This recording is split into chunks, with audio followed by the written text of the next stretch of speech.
Welcome back guys. तो आज शुरू कर रहे हैं हम अपनी यूनिट नंबर 5। तो हमारी ऑलरेडी 4 यूनिट आ चुकी हैं। किसकी? साइबर सिक्योरिटी वाला जो हमारा सब्जेक्ट है, MCS 215, जिसमें हमने यूनिट नंबर 1 2 3 4 ऑलरेडी कंप्लीट कर ली है और ये है हमारी 5th यूनिट। तो मतलब काफी लोगों को इंतजार था कि 5th यूनिट कब आएगी। इससे पहले हमने एक यूनिट और निकाली थी, जो निकाली थी हमने MCS शायद 211 की निकाली थी। ठीक है, design and analysis of algorithm. और ये है security and cyber laws. Okay, तो आज हम पढ़ेंगे यूनिट नंबर 5। और जो हमारी यूनिट नंबर 5 है वो बेसिकली बेस्ड है साइबर क्राइम्स के ऊपर। ठीक है, इस नोट्स का मैं लिंक आपको डिस्क्रिप्शन में दे दूंगा। और अगर आपने हमारे चैनल को सब्सक्राइब नहीं करा है तो हमारे चैनल को आप सब्सक्राइब करिए और इस वीडियो को लाइक करिए और अपने जैसे स्टूडेंट्स के साथ शेयर करिए, ताकि उनकी भी हेल्प हो सके जो ट्यूशंस वगैरह अफोर्ड नहीं कर सकते। देखो, बेसिकली मेरा मुद्दा ये नहीं है कि हाँ मुझे YouTube से बहुत ज्यादा अर्न करना है। मेरा मुद्दा ये है कि YouTube पे अगर मैं वीडियोस डालता हूँ, ठीक है, तो उससे उन बच्चों की हेल्प मिलती है, उन बच्चों को हेल्प मिलती है जो बच्चे ट्यूशन सपोर्ट नहीं कर पाते। तो बेसिकली मेरा जो मेन मकसद है वीडियोस डालने का वो यही है कि यूट्यूब पे उन बच्चों तक भी वीडियो पहुंचे जो ट्यूशन सपोर्ट नहीं कर पाते और जो मतलब पढ़ाई में इंटरेस्टेड है। तो उनके लिए ये बेसिकली मैं वीडियो डाल रहा हूँ। देखो, मैं तो वर्किंग हूँ, ठीक है, मैं एज ए सॉफ्टवेयर इंजीनियर भी काम करता हूँ, मैं सीनियर सॉफ्टवेयर इंजीनियर हूँ। बट स्टिल मैं यूट्यूब की वीडियोस रिकॉर्ड करता हूँ। रीजन ये है कि ये मेरा पैशन है। मेरे को टीचिंग लाइन में काफी साल हो गए हैं, मेरे को एक्सपीरियंस भी है टीचिंग लाइन का। तो इस करके मैंने क्या करा है, यूट्यूब पे उन बच्चों के लिए स्टार्ट करी है जो कोचिंग नहीं कर पाते, बेसिकली उनके लिए ही। ठीक है, तो आप सभी क्या करें, मेनली इसको शेयर करें ज्यादा से ज्यादा लोगों के साथ, ताकि मुझे भी मोटिवेशन मिले और उन लोगों को भी बेनिफिट मिले जिन लोगों तक ये वीडियो नहीं पहुंच पा रही है। ठीक है, जो सर्च करें मटेरियल कुछ ऐसा कि हाँ हमें यूट्यूब पे कोई ऐसा मटेरियल मिल जाए जो हमें पूरा चैप्टर एक्सप्लेन करके समझा दे। तो बिना टाइम वेस्ट करे अब शुरू करते हैं यूनिट नंबर 5, साइबर क्राइम्स। तो साइबर क्राइम्स के बारे में आपको पता ही है, हमने पिछली 4 यूनिट में बहुत कुछ डिस्कस करा है साइबर के बारे में, साइबर सिक्योरिटी के बारे में। तो अब बेसिकली हम कवर करेंगे साइबर क्राइम। साइबर क्राइम क्या होता है? कोई भी ऐसा क्राइम जिसमें आपका कंप्यूटर अवेलेबल हो, इंटरनेट इन्वॉल्व हो, तो ये सारी चीजें जो होती हैं, ऑनलाइन होती है, वो सारे साइबर क्राइम्स होते हैं आपके। ठीक है, सपोज आपने मोबाइल के थ्रू, डिवाइस के थ्रू, टेलीकम्युनिकेशन के थ्रू कोई भी क्राइम परफॉर्म कर रहा हो, वो सब किस कैटेगरी में आएंगे? साइबर क्राइम की कैटेगरी में आएंगे। तो मतलब इस पूरे चैप्टर में हम साइबर क्राइम के बारे में पढ़ेंगे। हमें हमारा कॉन्स्टिट्यूशन भी पढ़ना पड़ेगा कि साइबर क्राइम में अगर कोई ऑफेंस करता है या कोई आपका मान लो पासवर्ड लीक करता है या कोई आपकी आइडेंटिटी लीक करता है, तो उस पर क्या क्या हम एक्शन कर सकते हैं, किस किस एक्ट के अंदर, किस किस सेक्शन के अंदर हम क्या क्या उस पर पेनल्टीज लगा सकते हैं। ठीक है, उस पर क्या क्या फाइन्स लगेंगे। तो ये सारी चीज हम इस चैप्टर में पढ़ेंगे। ठीक है, तो और ये चैप्टर हो सकता है आपको भी हेल्प करे फ्यूचर में। जैसे इन केस अगर आपको कोई ऐसा सिनेरियो बनता है जिसमें कोई आपको फंसाने की कोशिश कर रहा है किसी भी साइबर क्राइम में, तो आपको अगर इन सभी एक्ट्स की नॉलेज है तो आप उसको इजीली बता सकते हो, भाई मैंने तो पढ़ रखा है सारी चीजें, आप कैसे मेरे पे इल्जाम लगा रहे हो, समझ रहे हो? तो ये सारी चीजें इसके अंदर हम कवर करेंगे। तो हम क्या क्या पढ़ेंगे? सबसे पहले इंट्रोडक्शन पढ़ेंगे।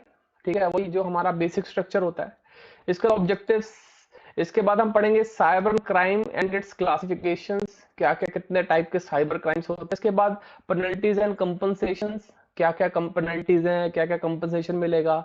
इसके बाद हम पढ़ेंगे जुरिडिक्शन। इसके बाद हम पढ़ेंगे एपलेट ट्राइब्यूनल। इसके बाद पढ़ेंगे हम ऑफेंसेस क्या क्या आते हैं। Liability of network service provider, जो मतलब आपके आईएसपीज होते हैं, मोबाइल सर्विस प्रोवाइडर होते हैं, उनके बारे में पढ़ेंगे। इसके बाद इन्वेस्टिगेशन। इन्वेस्टिगेशन देखो, आपको ये भी पता चलेगा अगर कोई साइबर क्राइम होता है तो उसमें क्या क्या इन्वेस्टिगेशन के स्टेप्स होते हैं, गवर्नमेंट क्या क्या करती है, पुलिस क्या क्या करती है, किसको कंप्लेंट करनी चाहिए, अगर आपकी मान लो कंप्लेंट नहीं सुनी जा रही तो आगे आप क्या कर सकते हैं। तो ये सारी चीज आप इसमें पढ़ोगे, मतलब आपको इसमें पूरा ओवरव्यू मिल जाएगा कि क्या करना है इन केस अगर कोई आपके साथ साइबर क्राइम होता है। ठीक है, इसके बाद आता है साइबर फॉरेंसिक। साइबर फॉरेंसिक क्या होता है आपको पता चलेगा कि एक मतलब टेक्निक होती है जिसके थ्रू हम साइबर एविडेंस इकट्ठे करते हैं साइबर फोरेंसिक से, वो आपको पढ़ेंगे, हम आगे पढ़ेंगे इसके बारे में भी। इसके बाद साइबर फोरेंसिक इन्वेस्टिगेशन टूल्स, कौन कौन से टूल्स यूज करे जाते हैं, गवर्नमेंट क्या क्या टूल्स यूज करती है, बहुत इंपॉर्टेंट चीज है, आप पढ़ोगे आपको मजा आएगा पढ़ने में। ठीक है, कि क्या क्या सिक्योरिटी होती है। बट स्टार्ट करने से पहले आप एक कॉपी पेन ले लेना, उसमें ना आप एक्ट्स लिखते जाना कि कौन कौन से हम सेक्शन पढ़ रहे हैं और उनके अंदर क्या क्या पेनल्टीज हैं।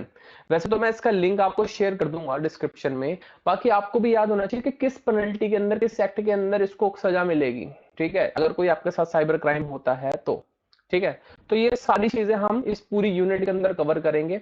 तो आपके पिछले जो 4 यूनिट पे जो मेरे को रिस्पॉन्स मिला बहुत ही अच्छा मिला है, तो होप आगे भी मुझे अच्छा रिस्पॉन्स मिलेगा। ठीक है, तो ये हमारी बुक है पूरी। तो आप पूरी बुक पढ़ने के बजाय आप सिर्फ इतना ही पढ़ लेंगे तो आपके लिए सफिशिएंट है। ठीक है, मतलब इसमें एटमोस्ट सारी चीजें कवर करी गई हैं। ठीक है, बाकी अब गो थ्रू कर लेना, इसके बाद भी बुक भी अब गो थ्रू कर लेना, और बुक के बीच में जो क्वेश्चंस होते हैं वो जरूर करना, क्योंकि वो बहुत हेल्प करते हैं। ठीक है, तो स्टार्ट करते हैं। सबसे पहले इंट्रोडक्शन से आते हैं, हम इंट्रोडक्शन से काम अपना शुरू करते हैं। सबसे पहले आपको पता है हमने पढ़ा था इंफॉर्मेशन टेक्नोलॉजी एक्ट, हमने पढ़ा था। ठीक है, तो लिखा the information technology act is law that makes electronic transaction and communication legally valid. मतलब हमारी इलेक्ट्रॉनिक जितनी भी कम्युनिकेशन होती है, ट्रांजेक्शन होती है, उसको लीगली वैलिड बनाता कौन है? इंफॉर्मेशन टेक्नोलॉजी एक्ट, जो हमारी गवर्नमेंट ने पास करा था इंडिया में। ठीक है, it covers things like buying and selling online using electronic methods instead of paper. मतलब आप कुछ भी बाय सेल करो ऑनलाइन, वो सब किसमें आएगा? इंफॉर्मेशन टेक्नोलॉजी एक्ट के अंदर ही आएगा। The goal is to make it easy to do things electronically like filling document with the government। तो ये सारी चीजें जो इसका मेन मुद्दा था, जो गोल था इसका इलेक्ट्रॉनिक सारी चीजों को करने का, कि हम ऑनलाइन सारे काम कर सकें। आपने देखा होगा आजकल हम कोई भी काम हम ऑनलाइन कर लेते हैं। सपोज आपको लाइसेंस के लिए अप्लाई करना है, सपोज आपको पासपोर्ट के लिए अप्लाई करना है, ऑनलाइन कोई भी फॉर्म भरना है, चालान भरना है, ये सारी चीजें आप ऑनलाइन ऑनलाइन कर लेते हो। अब गवर्नमेंट को कुछ ऐसी पॉलिसीज तो बनानी पड़ी जिससे हम उस ऑनलाइन ट्रांजेक्शन्स को वैलिड बना सके लीगली। ठीक है, तो उसी के लिए हमारा इंफॉर्मेशन टेक्नोलॉजी एक्ट आया था। ठीक है, this law is based on resolution bye United nation and a modern law they created in 1997। ठीक है, तो यूनाइटेड नेशन का जो था और एक मॉडर्न लॉ था, उसके थ्रू मतलब हमने क्या करा था, इसको बनाया था। ठीक है, they wanted to have consistent rule for electronic communication and storing information instead of using paper। ठीक है, मतलब हमने क्या कर दिया, हमने कंसिस्टेंसी रूल बनाते गए, क्योंकि हमारी जैसे जैसे टेक्नोलॉजी अपडेट होती है वैसे वैसे नई नई टेक्नोलॉजी आती है और नए नए क्राइम्स भी आते हैं, तो हमें ये चीजें अप टू डेट रखनी पड़ती है। अब लिखा the law has change a few times since it was made in 2000। तो बना कब था? 2000 में आया था, तभी हम इसको इंफॉर्मेशन टेक्नोलॉजी 2000 बोलते हैं। But the most important change was in 2008, मतलब 2008 में इसमें कुछ चेंजेस करे गए थे। दे made these changes because technology was advancing. मैंने बताया था जैसे जैसे टेक्नोलॉजी अपग्रेड करती जा रही है, हमें साथ साथ में नई चीजें भी ऐड करने जा रही है। अब देखो आपको एक बार रूल बताते हैं, एग्जांपल बताता हूँ। अभी ये होगा, मतलब जैसे हमने बाहर देखा है और इंडिया में देखा है, तो ये चीज होने वाली है। जैसे हमारे इंडिया में एआई से रिलेटेड अभी कोई ज्यादा रूल नहीं बने हुए। ठीक है, जैसे फॉरेन में तो बना दिए, मतलब बहुत सारी कंपनीज थी, उनके जो सीईओज थे, जैसे बड़ी बड़ी जाइंट बिग जाइंट कंपनी, उनको बुलाया गया स्पेशली यूएस गवर्नमेंट के थ्रू कि अगर एआई से हमारे किसी भी नागरिक को कुछ दिक्कत हुई, कुछ परेशानी हुई, या उसके ऊपर कोई भी एलिगेशन हुआ एआई की वजह से, उसको कोई भी हार्म हुआ, तो उसकी रिस्पॉन्सिबिलिटी वो कंपनीज लेगी। उन्होंने पहली लॉ बना दिया। बट इंडिया में भी ऐसी लॉ की जरूरत है कि एआई जब आएगा इंडिया में, अभी तो ज्यादा बूम पे नहीं, बट जैसे ही इंडिया में एआई डेवलप होना शुरू होगा तो उससे रिलेटेड रूल्स भी डेवलप करने पड़ेंगे, क्योंकि एआई जितना हमारे लिए फायदेमंद है उतना ही नुकसानदायक भी है। ठीक है, मतलब उससे जो जो हमें मतलब लॉसेज हो सकते हैं उनके लिए हमें तैयार रहना पड़ेगा। ठीक है, तो ये सारी चीजें अभी आएगी फ्यूचर में, तो मैंने जैसे एक्सपेक्ट करा है। ठीक है, आगे बढ़ते हैं। They made these changes because technology was advancing and some people were doing things online that were causing problem for society. ठीक है, तो ऑनलाइन भी हो रहा है जो प्रॉब्लम बन रहा है किसके लिए? सोसाइटी के लिए। ठीक है, this part of law focused on discussing the wrong thing people might do under this law. ठीक है, तो हम चेक करते हैं कि इसने कुछ गलत काम तो नहीं करा, इसी लॉ से पता चलता है कि काम गलत है सही है ना। Some wrong things are considered civil wrong and the person who is harmed can ask for a penalty or compensation। मतलब अगर किसी का भी कुछ गलत होता है तो उसे हम कंसीडर करते हैं सिविल रॉन्ग, मतलब उसके साथ कुछ सिविल रॉन्ग हुआ है, कुछ ऐसी गलत चीज हुई है जो उससे उसको हार्म पहुंचा, और उस हार्म के बदले में वो पेनल्टी या कंपनसेशन भी ले सकता है। पेनल्टी कंपनसेशन पता ही है आपको? बदले में मान लो उसे किसी ने, आपने देखा होगा रोड एक्सीडेंट मान लो हो जाता है आपका, आपने क्या करा, सामने लोग गाड़ी से मार दिया, उसकी टांग टूटेगी, तो उसने क्या बोला, उन्हें केस कर दिया आप पे और बोला भाई मेरे को पेनल्टी दो, भाई कंपनसेशन दो, कि भाई आपने मेरे को मारा, मेरी टांग टूटी है, मेरे को बहुत दर्द हुआ है, तो आप मुझे पैसे दो। तो ये होता है कंपनसेशन, ठीक है। Other things are considered crime, सारी चीजें क्या, अदर थिंग्स क्राइम्स हैं, and there are punishable for those, मतलब अगर कोई भी ऐसा क्राइम करते तो वो पनिशेबल भी होता है, मतलब आपको सजा भी मिल सकती है उसमें। The unit will make will also talk about how these wrong things are investigated, मतलब इनको इन्वेस्टिगेट करना एक बहुत बड़ा चैलेंज है। हम कैसे पता करेंगे भाई, आपने मान लो फोन लिया, फोन से आपने कोई गलत काम करके और फोन को रीसेट मार दिया, सब डिलीट, ठीक है। अब उसको पकड़ना कैसे, इन्वेस्टिगेट कैसे करना, भाई तुमने तो सब डिलीट कर दिया, कैसे पकड़ा जाएगा वो बंदा। तो पकड़ने के लिए कुछ इन्वेस्टिगेशन टेक्निक्स होती हैं, वो हम आगे पढ़ेंगे इसके बारे में भी, कि इन्वेस्टिगेशन का जो प्रोसेस है वो कैसे चलता है, ठीक है। These electronics crimes require a special kind of knowledge called cyber forensic, मैंने बताया था ना, साइबर फोरेंसिक स्पेशल नॉलेज है कि आप कैसे इनको ग्रैब कर सकते हो, उन इन्वेस्टिगेशन कैसे कर सकते हो, which involves using science and find out the happen online, ठीक है, व्हाट हैपेंड ऑनलाइन। तो हम ये चेक करते हैं कि हुआ क्या एक्चुअल में, ठीक है। तो ये सारी चीजें हम इसके अंदर पढ़ेंगे, इस पूरी यूनिट में पढ़ेंगे, मतलब साइबर क्राइम से रिलेटेड हर चीज पढ़ेंगे इसमें, ठीक है।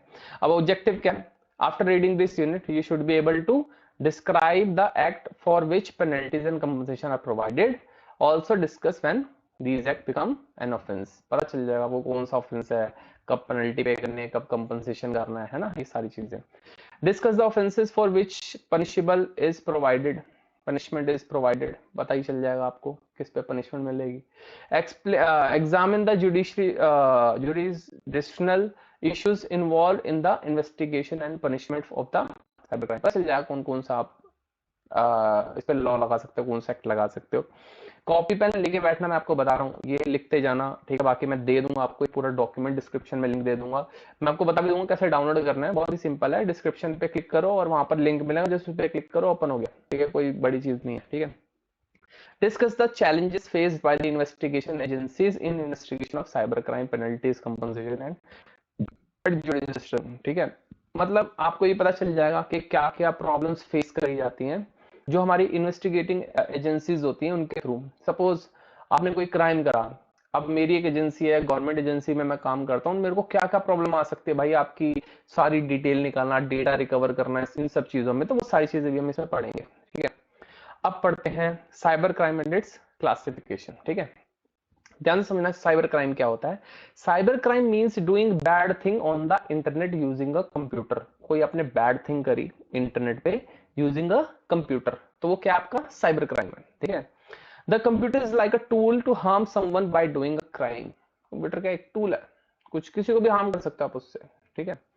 Figure out where the crime happen can be hard because it can affect someone far away, समझ गए, मतलब आप डिटेक्ट नहीं कर सकते, बहुत मुश्किल है भाई पकड़ना उन चीजों को। Between 1997 and 2008 big changes helped the legal system understand different type of crimes, ठीक है।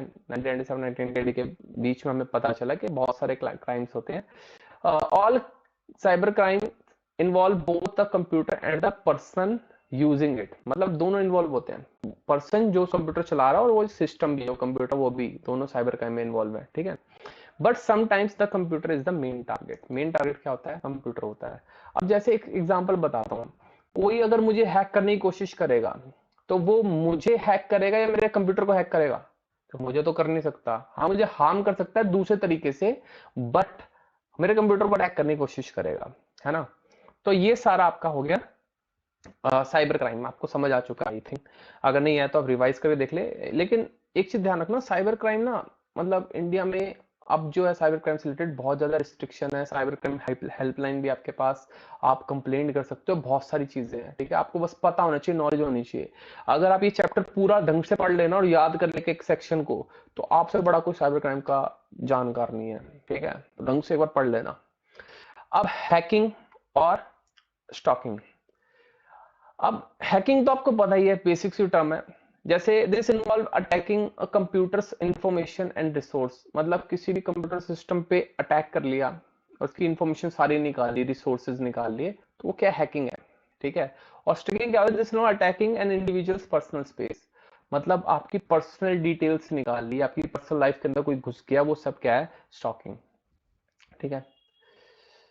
इसके बाद cyber crime are not like regular crime, ये रेगुलर क्राइम तो है ही नहीं वैसे तो देखा जाए। They often tough to find, investigate and punish, मतलब बहुत मुश्किल होता है ढूंढना कि किसी ने साइबर क्राइम किया कि नहीं। आप घर बैठे बैठे कोई भी क्राइम कर दो, आपको पकड़ना बहुत मुश्किल है। ठीक है। बट गवर्नमेंट है हमारी, और भी एजेंसीज हैं जो पकड़ लेती हैं, तो टेंशन मत लेना, आप पकड़े जाओगे। अब बताऊंगा आगे कैसे। That's why they can cause more harm to society. Cybercrime also includes regular crime done through the internet or other computer technology like defamation, forgery, identity theft, terrorism, cyber stalking, hacking, software piracy, web jacking and bullying। ठीक है। तो ये सारे कुछ cyber crimes है जो online होते हैं, इनके बारे में भी हमने पढ़ रखा है, वैसे तो बहुत हमने पिछली वीडियोस में भी डिस्कस कर रखा है, तो आगे पढ़ते हैं। ठीक है। The difference between regular crime and cyber crime is in the evidence. तो मेन क्या मुद्दा है, एविडेंस में डिफरेंस है। मान लो कोई बंदा अगर नॉर्मल क्राइम करता है तो वो फिजिकल एविडेंस छोड़ेगा। ठीक है। बट अगर कोई बंदा साइबर क्राइम करता है तो वो डिजिटली एविडेंस छोड़ेगा। अब डिजिटल एविडेंस को ढूंढना बहुत मुश्किल, फिजिकल तो आप देख लोगे, यहाँ फिंगरप्रिंट छपा, या ये हो रहा है या वो हो रहा है, डिजिटली आप कैसे देखोगे, है ना। तो वो थोड़ा सा मुश्किल होता है। ठीक है। इसके बाद cyber crime are put into different groups, कुछ कैटेगरीज बना दे, ग्रुप्स बना दे कि ये टाइप के साइबर क्राइम्स हैं। सबसे पहला आता है क्राइम अगेंस्ट इंडिविजुअल। अगर किसी इंडिविजुअल पर्सन के अगेंस्ट कोई क्राइम हुआ है, जैसे दिस इंक्लूड्स हैरेसमेंट, किसी को हरास करा गया है, साइबर स्टेकिंग मतलब उसकी इंफॉर्मेशन निकाली गई है, डिफामेशन, डिफामेशन मतलब उसकी इंफॉर्मेशन लीक कर दी है। ठीक है। इंसिडेंट एक्सप्लोजर, इंसिडेंट एक्सप्लोजर मतलब उसकी प्राइवेट इंफॉर्मेशन या प्राइवेट इमेजेस वगैरह लीक कर दिए हैं। चीटिंग, चीटिंग तो पता ही है आपको, सब चीटिंग करते हैं। ठीक है। ईमेल स्पूफिंग, ईमेल स्पूफिंग बताइए आपको, मेल्स भेजते हैं गलत नेम से। इसके बाद फ्रॉड, जो भी फ्रॉड होता है आपके साथ, तो ये सारे क्या है, क्राइम अगेंस्ट इंडिविजुअल पे आते हैं। अगर आपके साथ फ्रॉड हुआ, आपके साथ ईमेल स्पूफिंग हुआ, आपके चीटिंग हुई, कुछ भी है, सब क्या साइबर क्राइम है। ठीक है। अगला आता है cyber crime against property. Property से रिलेटेड क्या साइबर क्राइम होता है, मान लो आपकी कोई प्रॉपर्टी है, सपोज आपका कंप्यूटर आपकी क्या है, प्रॉपर्टी है, और कोई उसमें वायरस भेज के उसको खराब कर देता है। ठीक है। आपकी इंटेलेक्चुअल प्रॉपर्टी को खत्म कर देता है, तो वो क्या है, crime against property. This includes sending viruses, unauthorise access to computer system, internet thefts, infringement of intellectual property etcetera, ये सारी चीजें इसमें आती हैं। ठीक है। इसके बाद क्राइम अगेंस्ट ऑर्गेनाइजेशन, ऑर्गेनाइजेशन पता ही आपको, हमारी जो गवर्नमेंट ऑर्गेनाइजेशन है। ठीक है। This include cyber territories in government organisations having unauthorised information distribution, pirate software etcetera. ठीक है। मतलब गवर्नमेंट जितने भी ऑर्गेनाइजेशन है, अगर उनमें कोई अटैक होता है तो उसकी इंफॉर्मेशन एक्सेस कर ली जाती है और पायरेटेड सॉफ्टवेयर का डिस्ट्रीब्यूशन कर दिया जाता है। ठीक है। पायरेटेड तो पता ही आपको। ठीक है। पायरेटेड मतलब जैसे मान लो एक होता है लाइसेंसिंग सॉफ्टवेयर, एक होता है पायरेटेड, जो मैक्सिमम लोग इंडिया के यूज करते हैं, कई लोग देखा है मैंने कि सॉफ्टवेयर परचेज करने के बाद उसके पायरेटेड वर्जन ले लेते हैं, जो फ्री वर्जन होता है, मतलब क्रैक करा हुआ वर्जन होता है, तो उसको यूज करते हैं कई लोग। ठीक है। इसके बाद क्राइम अगेंस्ट सोसाइटी, सोसाइटी के अगेंस्ट क्राइम, जैसे this includes child pornography, financial crime, selling illegal stuff, online आप कुछ बेच रहे हो illegal, trafficking, forgery of records और गैम्बलिंग। ठीक है। ये सारी चीजें किसमें आती है, क्राइम अगेंस्ट सोसाइटी, मतलब इससे हमारी सोसाइटी को हेल्प नुकसान होता है, हार्म होता है। ठीक है। ये सारी चीजें। अब पढ़ते थोड़ा पेनल्टीज और कंपनसेशन, तो ये ध्यान से नोट करते जाना, इसको मैं जो बताता जा रहा हूँ। ठीक है। The Information Technology Act 2000 has ruled about what happen when someone does something wrong using computer or the internet। तो ये हमें बताता है कि क्या होगा उसके साथ अगर वो हमारे साथ कुछ क्राइम करता है कंप्यूटर से रिलेटेड। ठीक है। सबसे पहला कंपनसेशन फॉर रॉन्ग डूइंग, कुछ गलत काम कर दिया, उसका क्या कंपनसेशन है, तो पढ़ते हैं भाई। सबसे पहला है आपका सेक्शन 43 टू 45, कौन सा, इंफॉर्मेशन टेक्नोलॉजी एक्ट 2000, उसका क्या कहता है, 43 to 45 of the Information Technology Act 2000 talk about a situation where the person who did something wrong has to pay money to the person who was harmed। अगर कुछ गलत हो जाता है तो उसको, उस बंदे को पैसे देने होंगे भाई, समझ गए, समझ गए, पैसे देने होंगे, ध्यान रखना। अगला क्या है, पनिशमेंट फॉर डिसऑनेस्ट एक्ट्स, ठीक है। Section 66 of the act says that if someone does something dishonest, dishonest मतलब पता है, ठीक है, बिना ईमानदारी के। इसके बाद fraudulently as mentioned in section 43 they can go to jail up to 3 years, 3 साल की भाई जेल भी हो जाएगी और 5 लाख तक का जुर्माना भी लग जाएगा, या फिर दोनों। देखो मेट्रो भी लिखा होता है, थूकना मना है, ठीक है, या तो जुर्माना या जेल या दोनों। तो वही चीज इसमें है कि जुर्माना भी है, जेल भी है और दोनों भी हो सकता है, ठीक है। कौन सा? सेक्शन 66, ठीक है, पनिशमेंट ऑफ डिसऑनेस्ट एक्ट। इसके बाद act that can lead to compensation, section 43 info technology act का सेक्शन 43 क्या बोलता है? List thing are considered wrong, कोई ऐसी कुछ चीजों की लिस्ट बताई गई, कौन कौन सी चीज गलत कही जाएगी। सबसे पहला, if someone does these things without permission they have to pay for the damage. These thing include addressing और getting access to a computer, अगर आपने किसी कंप्यूटर में एक्सेस ले लिया, डाउनलोडिंग और कॉपिंग डेटा, कॉपी भी कर लिया डेटा, ठीक है, इंट्रोड्यूसिंग वायरसेस, वायरस डाल दिया भाई, कॉजिंग डैमेज टू डेटा और प्रोग्राम, आपने कुछ डैमेज कर दिया प्रोग्राम या डेटा में, disturbing the causal disruption, causing disruption मतलब आपने कोई चीज जिससे डिस्ट्रप्शन हुआ, काम में डिले हुआ, डिनाइंग एक्सेस, ठीक है। इसके बाद providing assets to access against the rule, tampering with the services, मतलब ये बहुत सारी चीजें, and the stealing and the altering the computer source code, मतलब कुछ भी चीज चेंजेस कर दे कंप्यूटर में एक्सेस लेके, वो सारी चीजें किसमें आती हैं? Acts that can be lead compensation, जिसमें आएगा सेक्शन 43, ठीक है, उनमें ये सारी चीजें लिखी हुई है। इसके बाद compensation for corporate data protection failure. अब कॉर्पोरेट डेटा प्रोटेक्शन फेलियर क्या होता है? मान लो आपने किसी कंपनी को डेटा दिया हुआ है अपना, वो कॉर्पोरेट कंपनी है और वो कंपनी फेल हो जाती है आपका डेटा सिक्योर करने में, सपोज किसी ने सिस्टम हैक कर लिया या फिर सिस्टम में घुसकर आपका डेटा निकाल लिया, तो ये सारी चीजें किसमें आती है? Compensation for corporate data protection failure, मतलब उन्होंने आपका डेटा लिया बट वो संभाल नहीं पाया आपका डेटा और आपका डेटा लीक कर दिया। तो देखो क्या लिखा, सेक्शन 43 है, says that if a company fails to protect data it has to pay compensation, देख रहे हो, पैसे देने पड़ेंगे। It defines a company broadly as any business entity engaged in commercial or professional activities, कोई भी business entity हो commercial या professional activities में involve, उन सभी को। The rule for protecting data are defined as the agreements or laws, ठीक है, तो ये बताओ था हमारे लॉज में लिखा होता है। इसके बाद penalty for not providing information, अगर कोई इंफॉर्मेशन नहीं प्रोवाइड करता तो क्या पेनल्टी है? सेक्शन 44 से that if someone is required to provide document or information but fails to do so they can be fined up to 1 lakh, ठीक है, and 50,000, 1,50,000, and there are also penalties for the not filling returns or not maintaining records, समझ गए? जैसे मान लो GST वाला है आपके घर और आपसे बोल दिया भाई अपने रिकॉर्ड दिखाओ आपने क्या करा है, और आप मना कर दो मैंने दिखा रहा जी, तो आप पे पेनल्टी लगाएंगे 1.5 लाख की अलग। और अगर आपने नहीं भरा, रिकॉर्ड्स मेंटेन नहीं करे, रिटर्न्स फाइल नहीं करी, तो आपको अलग पकड़ेंगे, तो डबल डबल केस बन जाएगा, ठीक है।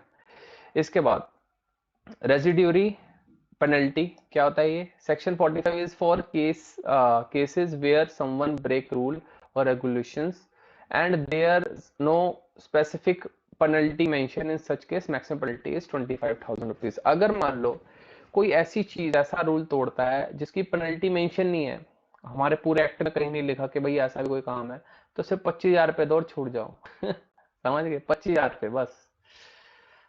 भाई अलग चीजें चल रही हैं, आगे देखते हैं। एडजुडिकेशन,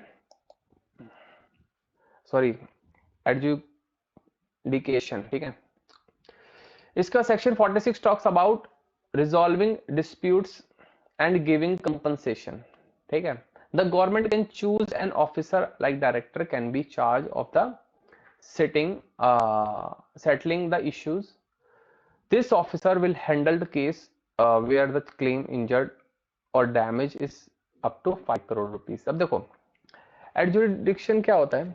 एडजुडिकेशन इसके अंदर बेसिकली क्या होता है, गवर्नमेंट आपको एक ऑफिसर अपॉइंट करके देती है। देखो आपके ऊपर अगर पेनल्टी 5 करोड़ या फिर उससे नीचे है, तो आपको ये ऑफिसर अलॉट करा जाएगा, ठीक है, जो आपका मैटर रिजॉल्व करवा के और पेनल्टी दिलवाएगा, ठीक है। लेकिन अगर मान लो आपका 5 करोड़ से ऊपर हो जाता है, मतलब 5 करोड़ से ज्यादा की पेनल्टी बनती है, तो ये मेन जो केस है वो मेन केस बन जाएगा और आपका कोर्ट में लड़ा जाएगा फिर प्रॉपर तरीके से, ठीक है। तो बताते हैं इसके बारे में, पढ़ते हैं।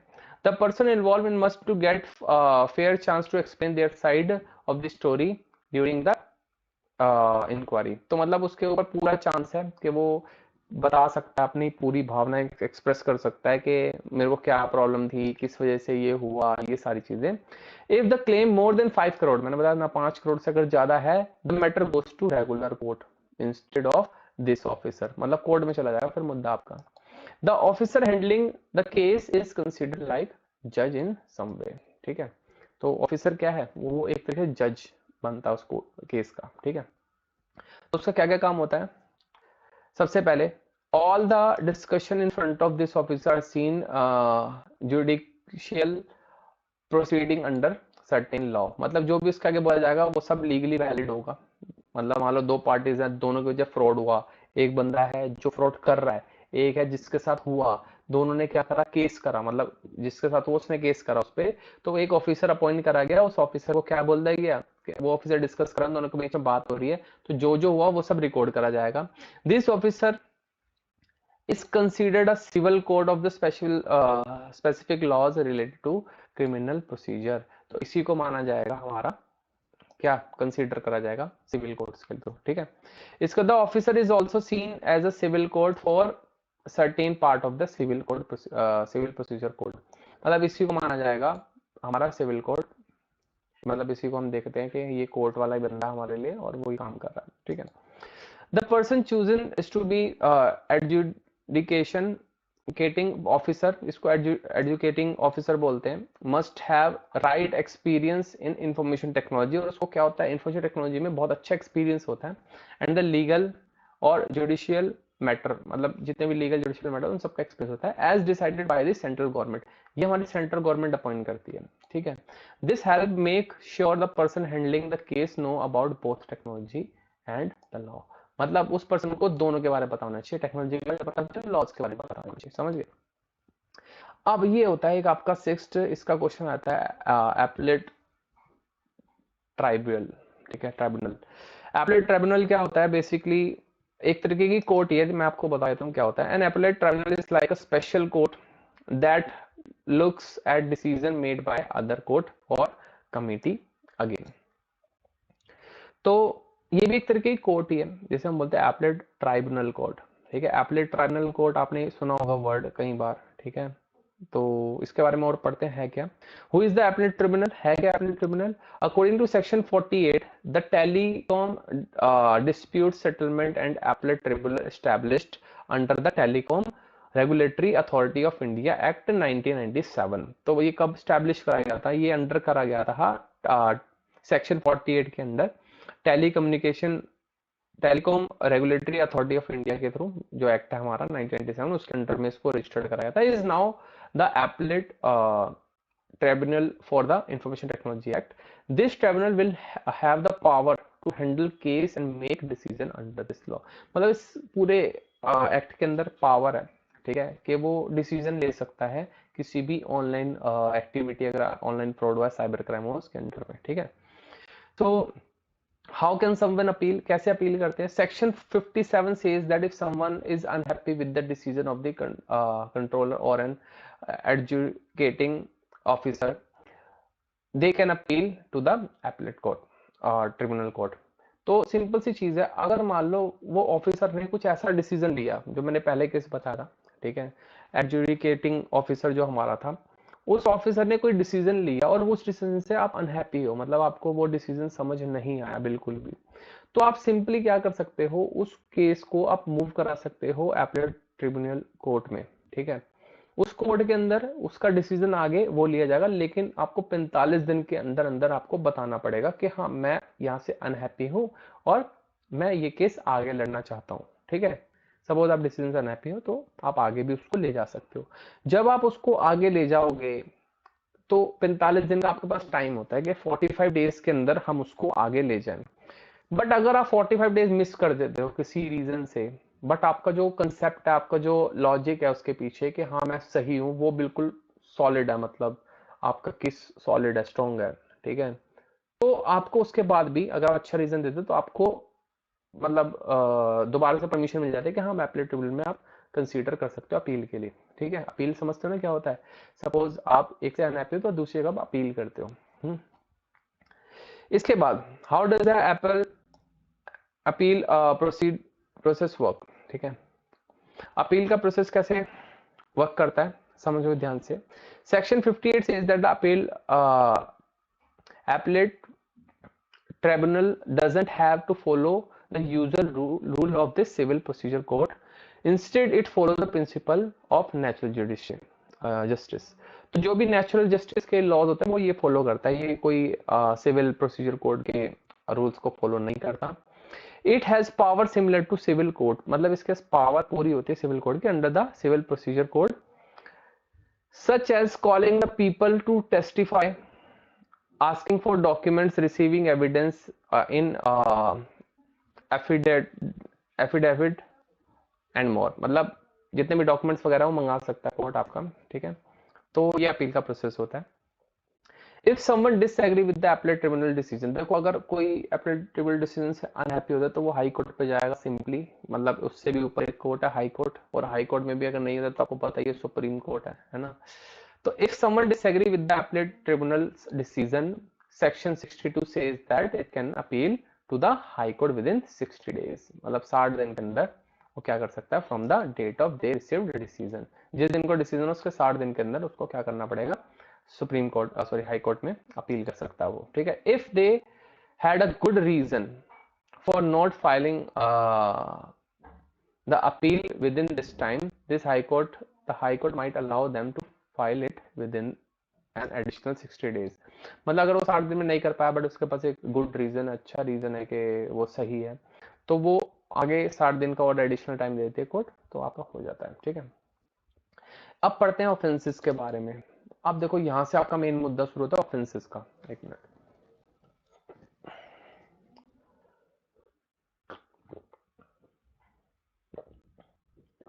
चलो ऑफेंसेस के बारे में थोड़ा पढ़ते हैं। ऑफेंसेस तो पता ही है आपको कि आपको क्या पेनल्टी देनी होगी, क्या क्या ऑफेंसेस है, मतलब अगर आपने कोई गलत काम करा है, मतलब साइबर क्राइम करा है, तो उस पर क्या रिएक्शन होगा, मतलब क्या क्या आपके ऊपर ऑफेंस लगाया जाएगा। Some actions are considered as wrong under the law. Here is what law says about these action, क्या क्या बोलता है। सबसे पहला, tampering with computer source document, ठीक है। आपने क्या करा, आपने किसी कंप्यूटर के सोर्स डॉक्यूमेंट को चेंज करा या फिर हाइड करा, तो उसमें पेनल्टी क्या है देख लो। Doing some intentionally to change और हाइड कंप्यूटर डॉक्यूमेंट्स, तो उसमें क्या पेनल्टी है भाई, 2 लाख रुपए पेनल्टी है, और इम्प्रिजन है 3 साल तक का, या फिर दोनों, समझ गए। 2 लाख रुपए देने पड़ेंगे और 3 साल की जेल भी हो सकती है।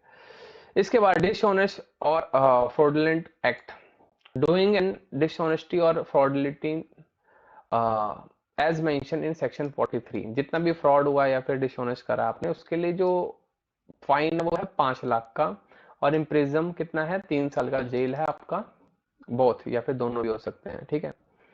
Use of electric signature password unique identification feature, तो अगर आप किसी भी डिसऑनेस्टली फ्रॉडली किसी भी चीज को यूज करते हैं, मतलब किसी के इलेक्ट्रॉनिक सिग्नेचर को यूज करते हैं या किसी के पासवर्ड को यूज करते हैं, तो उसमें आपको 1 लाख तक का पेनल्टी, जिसे बोलते हैं फाइन, ठीक है, और इम्प्रिजमेंट 3 साल तक की, या फिर दोनों। देख लो भाई, दोनों हर किसी में मैक्सिमम में दोनों, ध्यान रखना। तो कोई भी अगर आप गलत काम कर रहे हो तो उससे करने से पहले 10 बार सोच लेना, ठीक है।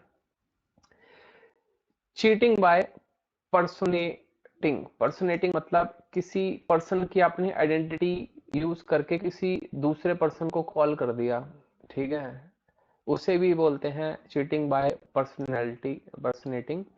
डिसऑनेस्टली और fraudulently cheating by pretending to be someone else, मतलब कुछ और बन के आपने कॉल कर दिया, तो कितने का है, penalty up to 1 lakh and imprisonment up to 3 years और बोथ।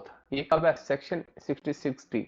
तो अगर कोई आपको कॉल आए कि मैं फलाना बोल रहा हूँ मुझे पैसे दे दो ये वो, और आपको कोई और बोल के कॉल करके और आपसे पैसे ले लेता है, तो आप सेक्शन 66D के अंदर उसके ऊपर कंप्लेंट मारोगे, आपको पेनल्टी, उसको पेनल्टी पे करनी होगी 1 लाख की, और साथ में 3 साल तक की जेल भी हो सकती है। ठीक है, इसके बाद कैप्चरिंग, पब्लिशिंग और ट्रांसमिटिंग इमेजेस विदाउट कंसेंट। अगर कोई आपकी फोटो बिना किसी रीजन के लेता है, ठीक है, बिना किसी चीज के आपकी फोटो लेता है या फिर आपकी इमेज ट्रांसमिट करता है या फिर पब्लिश करता है बिना आपकी परमिशन के, बिना आपके कंसेंट के, तो intentionally capturing, publishing, transmitting someone's private images without their permission, penalty up to 2 lakh, 2 lakh तक की पेनल्टी है, या फिर इम्प्रिजमेंट मतलब जेल हो जाएगी 3 साल की, या फिर दोनों।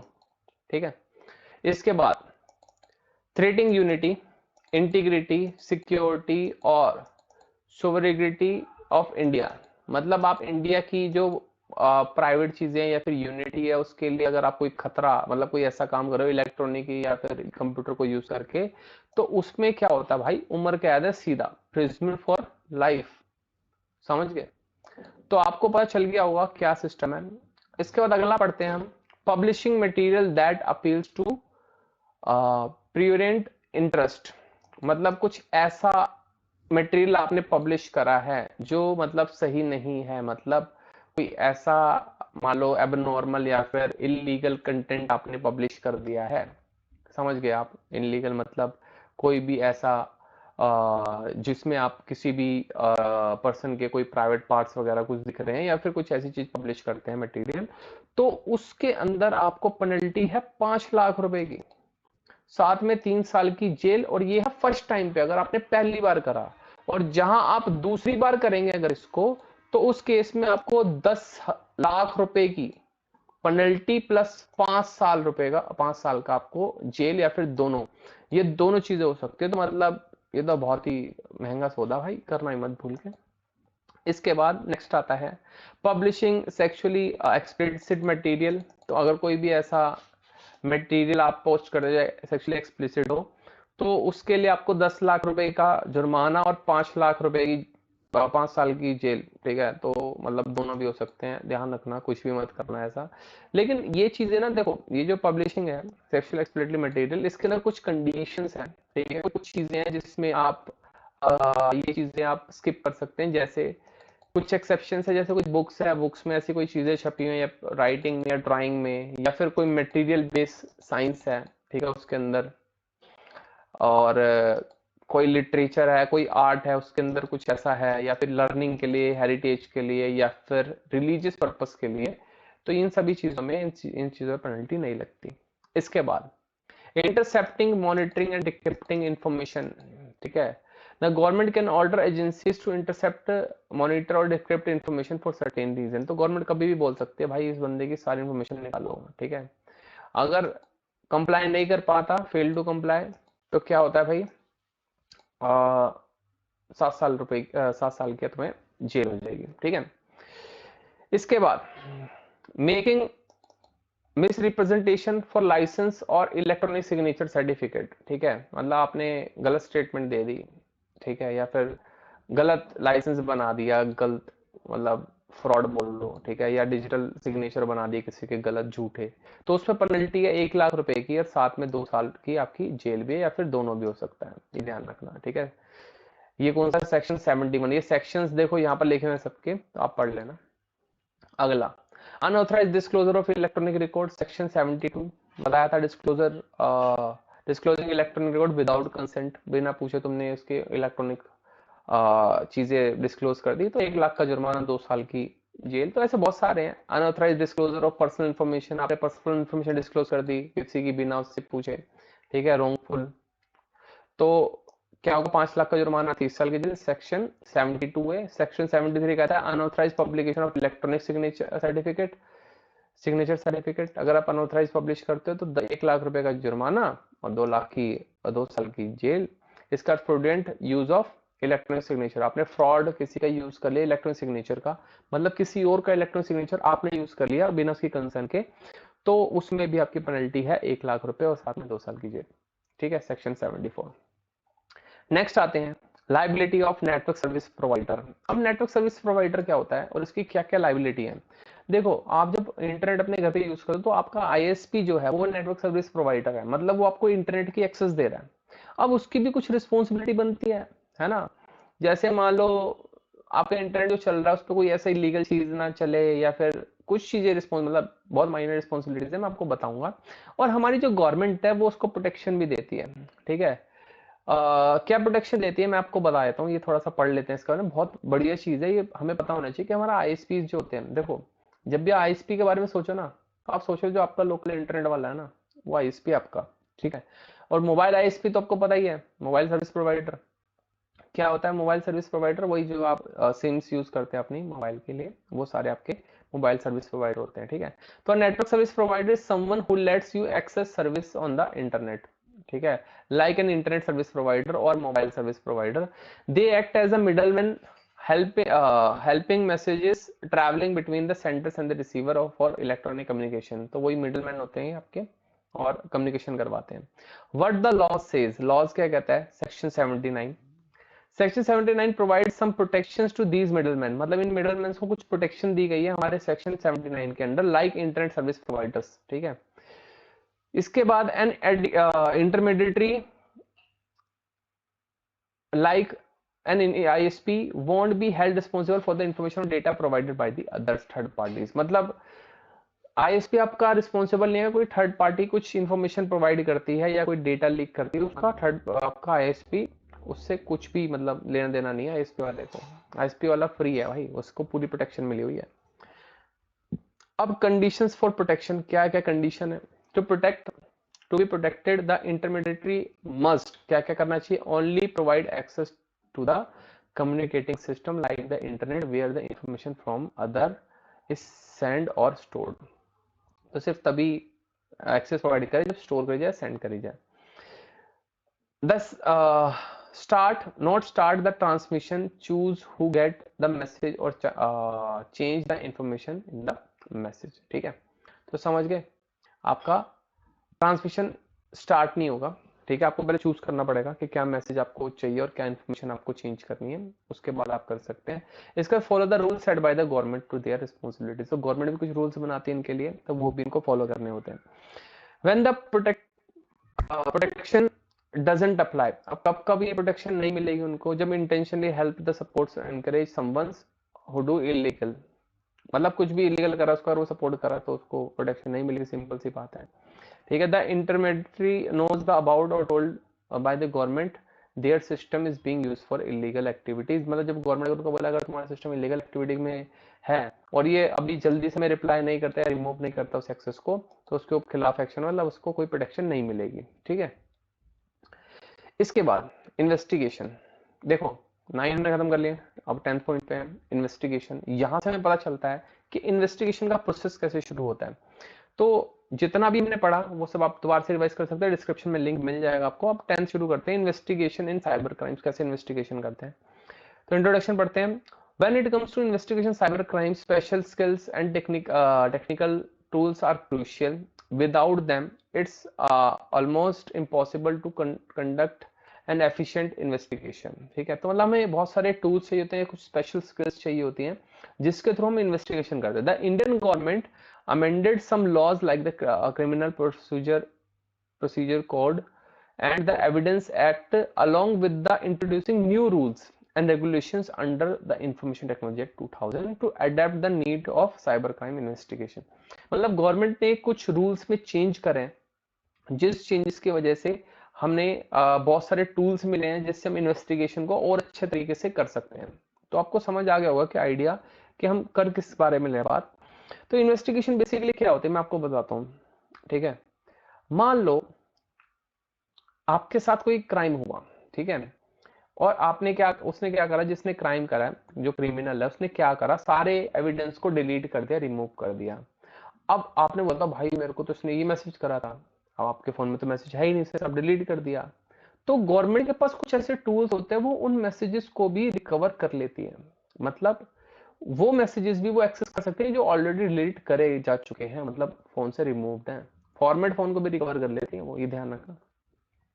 तो इसमें कुछ पढ़ते हैं हम इसके बारे में। सबसे पहला क्या है, cross border crimes. Cross border मतलब हमारे बॉर्डर से पार, मतलब सेक्शन 78 यहाँ पर बोलता है, इंफॉर्मेशन टेक्नोलॉजी एक्ट 2000 का सेक्शन 78 कहता है कि if cyber crime doesn't have borders, जो साइबर क्राइम उसमें कोई बॉर्डर नहीं होता है, someone in the country can commit a crime affect another, मतलब किसी भी कंट्री में बैठ के कोई भी क्राइम कर सकता है किसी दूसरी कंट्री के साथ।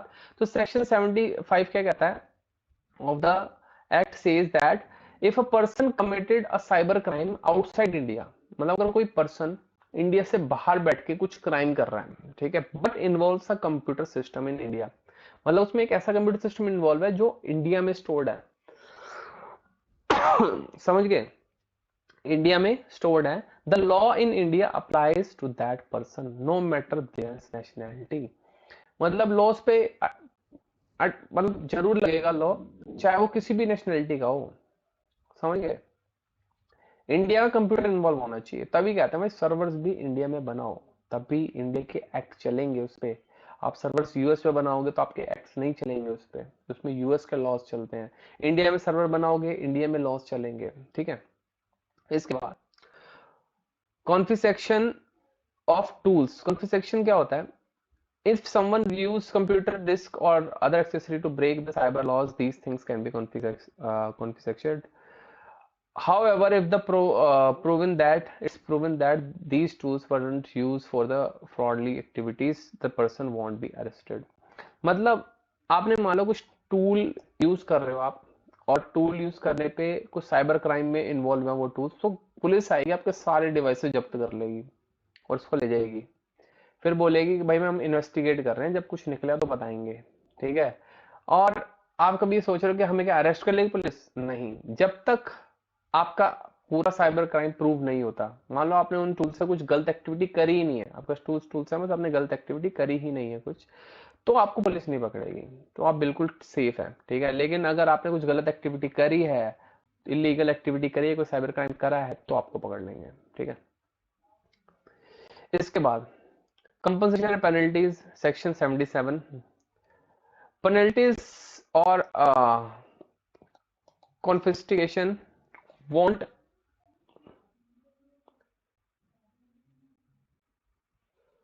interface with other punishment. This means that even if someone has to pay a fine or lose their computer equipment, they might still face other legal consequence. मतलब मान लो आपने पेनल्टी दे भी दी, बट आपके ऊपर कोई और लॉ भी लग रहा है, तो उस कंडीशन में आपको दूसरा लॉ भी फेस करना होगा, ये नहीं कि आप पेनल्टी दे के छूट गए, ठीक है। तो ये कुछ चीजें हैं, एक मिनट,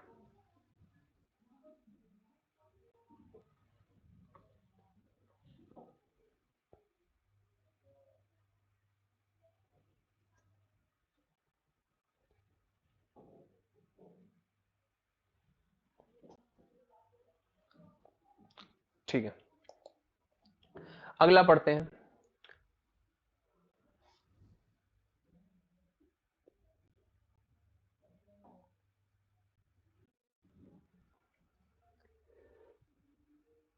कंपाउंडिंग ऑफ ऑफेंसेस, इसके बाद लिखते हैं some offences under the act can be settled outside of the court called compounding, मतलब अगर कुछ केसेस कोर्ट के बाहर ही सेटल हो जाते हैं उसे क्या बोलते हैं, कंपाउंडिंग बोलते हैं, ठीक है। बाय द कोर्ट और competent jurisdiction. However, serious offenses for those affecting children or women can't be settled this way. मतलब जो ऐसे serious offenses होते हैं जो इसमें child या फिर आपके women से include है, तो वो सारे इसके अंदर नहीं होते इन्वॉल्व, ठीक है। इसके बाद bail for certain offence. Bail क्या होता है आपको पता ही है, आपने कोई क्राइम करो आपको बेल मिल गई और आप जेल से बाहर आ गए। Offences with the maximum imprisonment of the 3 years can consider less serve and can be bailable, मतलब बेलेबल कौन से होते हैं, बेल किन मिल सकती है, 3 साल से नीचे के ऑफेंसेस है, 3 या 3 साल के। 3 साल से अगर कोई ऊपर की आपको जेल मिले तो उसमें बेल नहीं मिलती, बट 3 साल से अगर नीचे है तो उसमें बेल आपको मिल जाएगी। This means that those accuse to such crime may be release on bail, तो बेल पे वो छूट सकता है। इसके बाद पावर टू इन्वेस्टिगेट, पावर किसके हाथ में होती है, the law gives the power to the investigate cyber crime to police officers specially inspectors और हायर रैंक ऑफिसर, तो स्पेशली इसके इंस्पेक्टर्स या फिर हायर रैंक ऑफिसर जो है वो इनमें इन्वॉल्व होते हैं। Search and arrest power, police offences और authorities government officers at least at the rank of an inspector, कम से कम इंस्पेक्टर तो होनी चाहिए, can enter public places, search and arrest without a warrant anyone responsible suspected for of committing a cyber crime. अगर किसी ने कोई साइबर क्राइम करा है तो उसके लिए कोई वारंट की जरूरत नहीं है, ठीक है। बिना वारंट के पुलिस आके उसको अरेस्ट कर सकती है किसी भी पब्लिक प्लेस में, ठीक है। उसको सर्च कर सकती है, उसके डिवाइसेस ले सकती है, ये सारा काम पुलिस कर सकती है।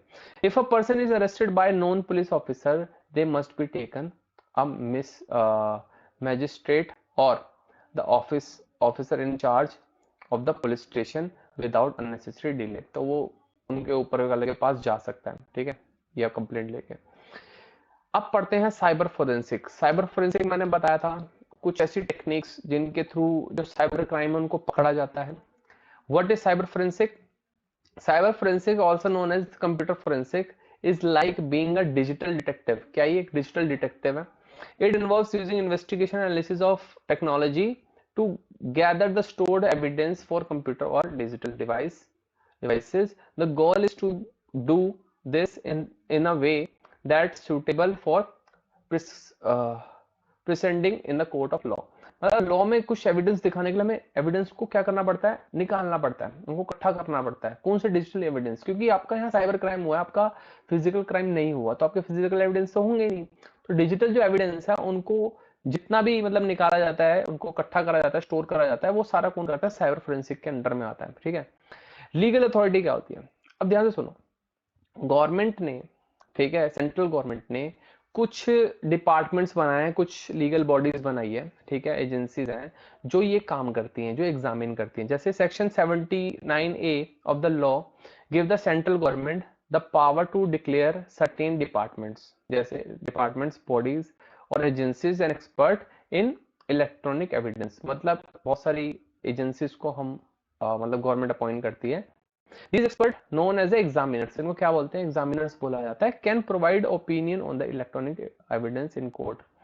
सपोज आप कोई इलेक्ट्रॉनिक एविडेंस लेके गए, मान लो आप ईमेल लेके गए या फिर कोई आप इमेज लेके गए, तो वहां पर ना कुछ एक्सपर्ट्स बैठे होते हैं कोर्ट में, वो ये चेक करते हैं कि आपका जो एविडेंस है वो जेन्युइन है कि नहीं, मतलब कोर्ट में वैलिड है कि नहीं, ये सारी चीजें वो चेक करते हैं, ठीक है। द साइबर फोरेंसिक प्रोसेस क्या होता है? Imagine it as a process of collecting, authenticating, analyzing and documenting evidence from computer network or digital devices used in committing a crime. जितने क्राइम करने में जितने भी डिवाइसेस यूज हुए हैं उन सभी का एक डॉक्यूमेंटेशन बनाते हैं, उन सबका यू कैन से एनालाइजिंग करते हैं, उन सबकी ऑथेंटिकेटिंग करते हैं, कलेक्ट करते हैं इंफॉर्मेशन को। और this could involve anything from extracting data from a computer hard drive to investing online activities on website. मतलब सारा लेते हैं, आपने ऑनलाइन क्या क्या सर्च करा, मतलब अपने नेटवर्क की सारी चीजें, आपके डिवाइस में क्या क्या इंफॉर्मेशन थी, वो सारा डेटा भी रिकवर करते हैं, हार्ड ड्राइव के अंदर क्या क्या है वो सारी चीजें निकाली जाती हैं, ठीक है। Why is cyber forensic important? Cyber forensics क्यों इंपॉर्टेंट है? रिकवरिंग हिडन इंफॉर्मेशन, ये क्या कर लेती है? जितने भी रिलेटेड हिडन इंफॉर्मेशन होते हैं वो रिकवर कर लेती है। It helps recover files that may have been intentionally hidden और डिलीटेड, ठीक है। डिटेक्टिंग सस्पिशियस एक्टिविटी, जितनी सस्पिशियस एक्टिविटी होती है उनको डिटेक्ट करती है, ठीक है।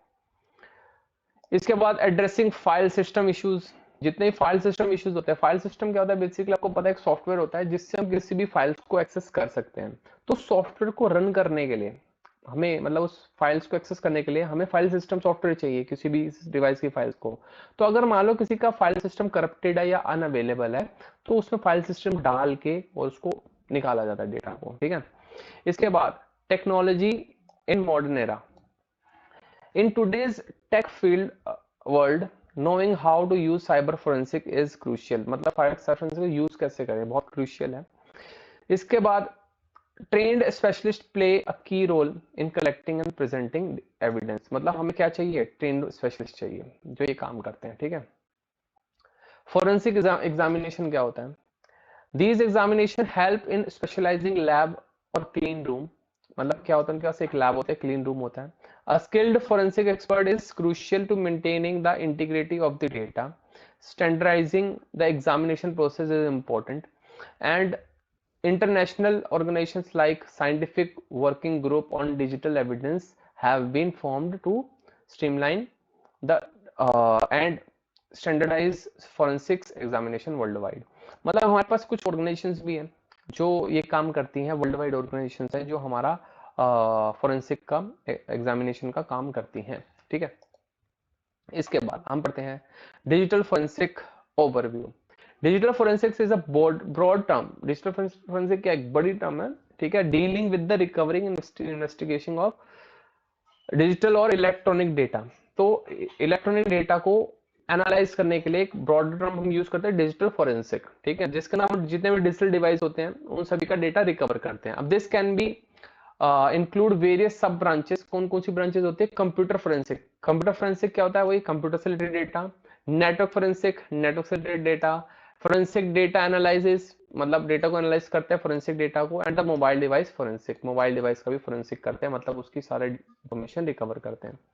तो आपको पता चल गया होगा कि हमारा साइबर फोरेंसिक होता क्या है।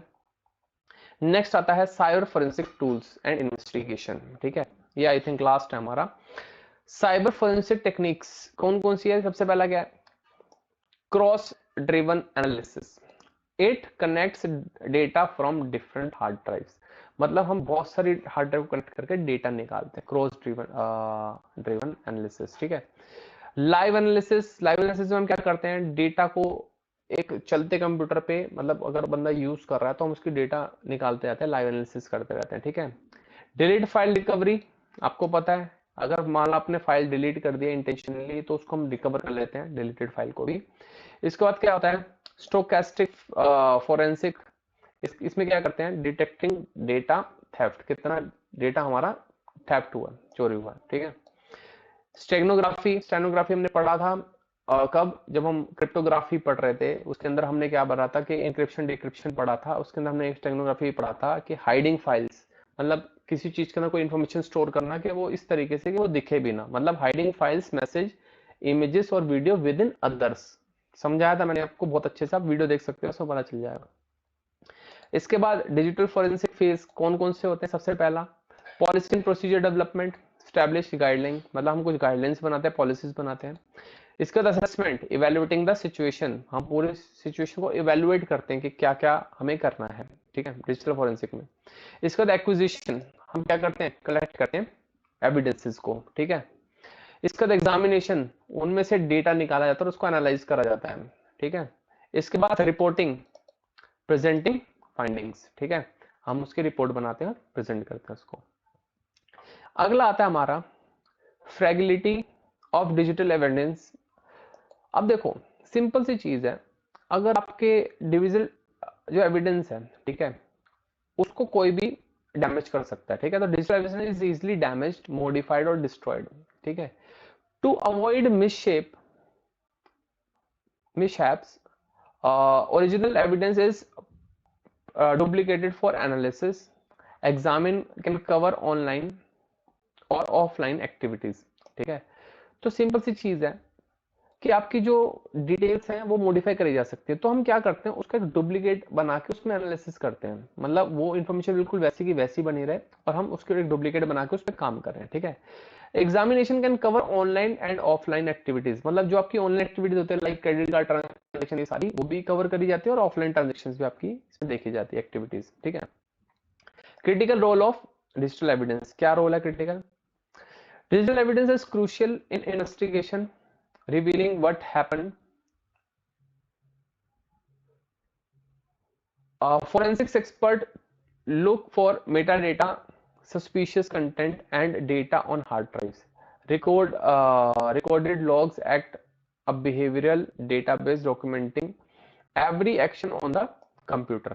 मतलब वो क्या करते हैं, आपको पता है जब भी हम डेटा रिकवरी करते हैं, मान लो आपने किसी डिवाइस का डेटा रिकवर करा तो उसमें जितनी भी फाइल बनी थी या डिलीट हुई थी ना वो सारी रिकवर हो जाती हैं, तो हमें उसमें से निकालना पड़ता है कि कौन सी फाइल जो है वो हमारे काम की है जिसमें हमें एविडेंस मिल सकते हैं, ठीक है। इसके बाद प्रिवेंटिंग डिजिटल एविडेंस, उनको प्रिवेंट करने के लिए क्या करते हैं हम? देखो हम कुछ मेथड यूज करते हैं। सबसे पहला मेथड हम यूज करते हैं इमेजिंग और दूसरा राइटिंग ब्लॉक। इमेजिंग क्या होता है, बेसिकली हम उसका एक इमेज बना देते हैं, मतलब उसकी एक क्लोन बना देते हैं बिल्कुल, ठीक है, और उस क्लोन के अंदर हम उस डेटा को मतलब स्टोर करके रख लेते हैं। और दूसरा हम क्या कर देते हैं, राइटिंग ब्लॉक। राइटिंग ब्लॉक मतलब उसकी मॉडिफिकेशन ब्लॉक कर देते हैं, मतलब हम ऐसा कर देते हैं कि वो डेटा मॉडिफाई हो ही ना पाए, उसकी राइटिंग को हम क्या कर देते हैं, ब्लॉक कर देते हैं, जिससे वो एविडेंस अल्टर ही ना हो सके और ओरिजिनल एविडेंस बना रहे हैं, ठीक है। इसके बाद chain of custody. Chain of custody क्या होता है, देखो सपोज आपका एविडेंस निकाला गया, ठीक है, और कोर्ट तक ले जाया गया। अब बीच में से किसी ने क्या करा, उसमें टाका मार के उसको मॉडिफाई कर दिया, ठीक है।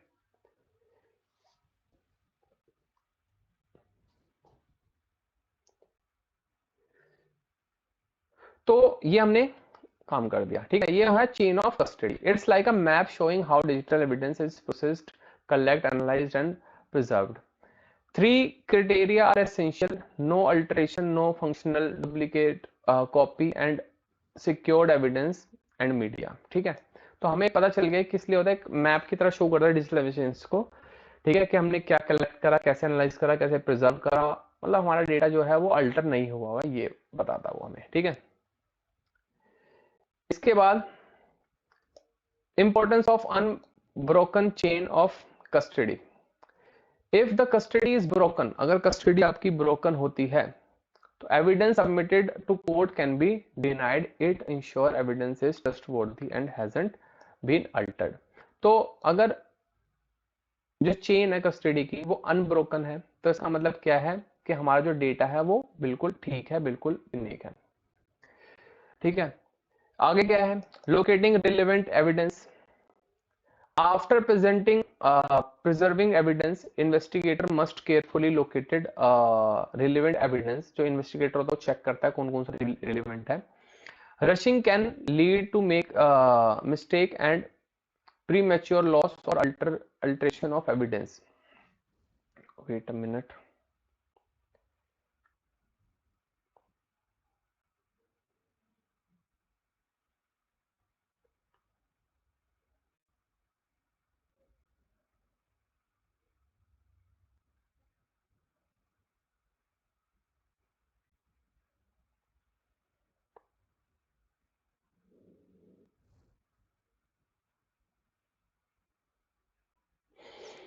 अगला पढ़ते हैं हम। ओके, लोकेटिंग एविडेंस, पता चलिए आपको, लोकेटिंग रिलेवेंट एविडेंस मतलब हमें लोकेट करना होता है कौन सा हमारा रिलेवेंट एविडेंस है, ठीक है। अगला मैंने आपको ये बताया था कि बहुत सारे टूल, मतलब जो हम रिकवरी करते हैं तो बहुत सारा डेटा रिकवर हो जाता है, तो उस कंडीशन में हमें ये चेक करना होता है कि कौन सा एविडेंस रिलेवेंट है, ठीक है। नेक्स्ट हम पढ़ते हैं टूल फॉर लोकेटिंग एविडेंस। कौन कौन से टूल्स हम यूज करते हैं एविडेंस लोकेट करने के लिए। Forensic expert use tool like OS forensic, XYR tools और क्विकस्टिगो। ये कुछ टूल्स के नेम है जो टूल्स यूज करे जाते हैं, ठीक है, अनकवर हिडन और रिलेटेड फाइल्स के लिए, ठीक है। Helping investigator decide they are looking for the right areas if they have missed anything important, ठीक है। तो इससे पूरा एनालाइज हो जाता है क्या क्या चीजें पड़ी हैं, क्या क्या रिकवर करना, किस एरिया में रिकवर करना। In the world of cyber forensic, meticulousness and use of evidence tool like are key to uncovering digital trails and presenting accurate findings in the legal proceeding। मतलब इन्हीं टूल से हमें ये पता चलता है कि हमारा जो लीगल वर्क चल रहा है वो प्रॉपर चल रहा है कि नहीं, ठीक है। तो हमने पूरा पढ़ लिया है, लास्ट हमारी समरी है, समरी आप पढ़ ही सकते हैं, और इस डॉक्यूमेंट का लिंक मैं आपको दे दूंगा डिस्क्रिप्शन में। तो बेसिकली हमने क्या करा, सारी चीजों के बारे में पढ़ लिया है हमने, सारे टॉपिक कवर कर लिए हैं वैसे। तो आप एक बार इसको गो थ्रू कर सकते हो, डिस्क्रिप्शन में इसका मैं आपको लिंक दे दूंगा, आप पूरा गो थ्रू कर सकते हो। और मुझे मतलब यकीन है कि आपको समझ आ गया होगा। अगर आपको कोई भी डाउट है, कुछ भी प्रॉब्लम है, तो आप डिस्क्रिप्शन में या फिर आप कमेंट कर सकते हैं, ठीक है। डिस्क्रिप्शन में आपको इसका लिंक मिल जाएगा, ठीक है। तो अपनी यूनिट यहीं खत्म करते हैं। Okay, thank you for joining. Okay, bye bye.